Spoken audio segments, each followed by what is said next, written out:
So welcome back. In this lesson, we're going to briefly touch on the rental arbitrage process.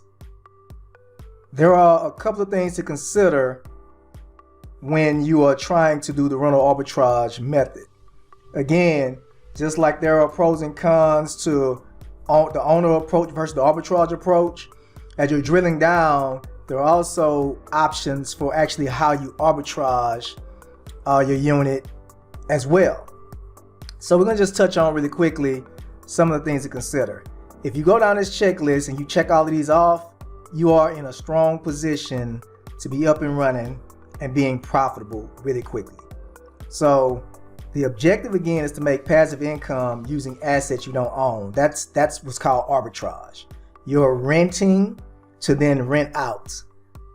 And so step one, you look for a property for rent, either a unit or a house. So it could be a condo, townhouse, single family home, duplex. It could be, anything can be a short-term rental.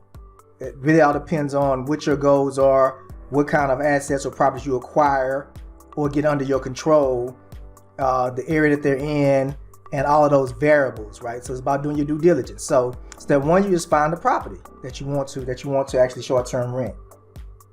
The second step is you pre-qualify the rental. In other words, run the numbers. Use AirDNA, ModAdvisor, all of these various platforms to run your numbers to make sure that it's a high enough demand, your daily rates are enough to make it worth your while. It's in an area where there's growth, and just all of those things that go into running your numbers to make sure that you have a really good location to do this business.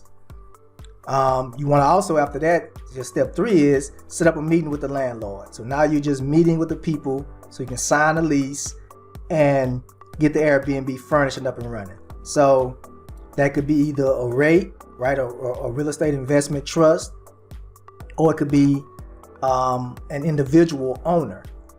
And we'll talk about that in a second. But right now you're just meeting with the person that can actually help you to that has control of the property that now you want to actually rent it out from.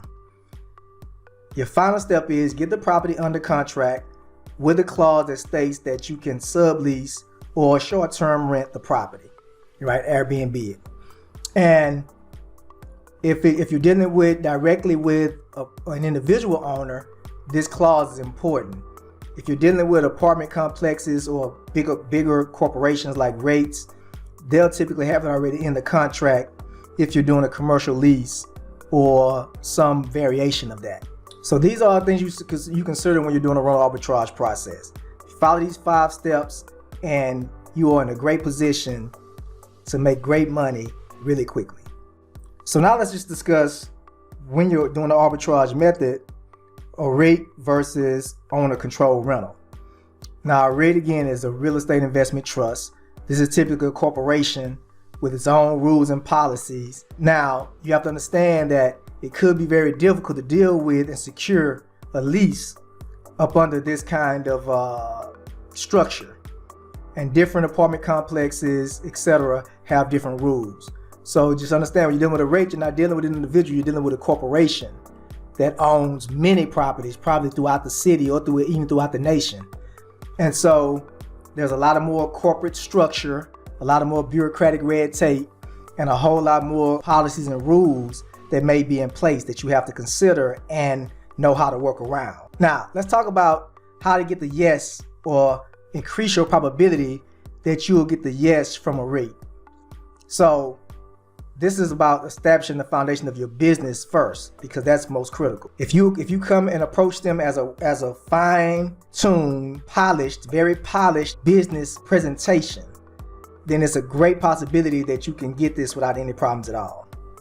So think about the pros. If you don't establish your business correctly from the beginning, you can only rent one apartment or one unit out under your name. But if you do corporate leasing and you do it under your business, you can actually approach it and rent multiple properties at the same time. So this is also one of the ways you can get a yes from them. You can tell them, well, I don't want to just rent one unit. I want to rent 3 units from you.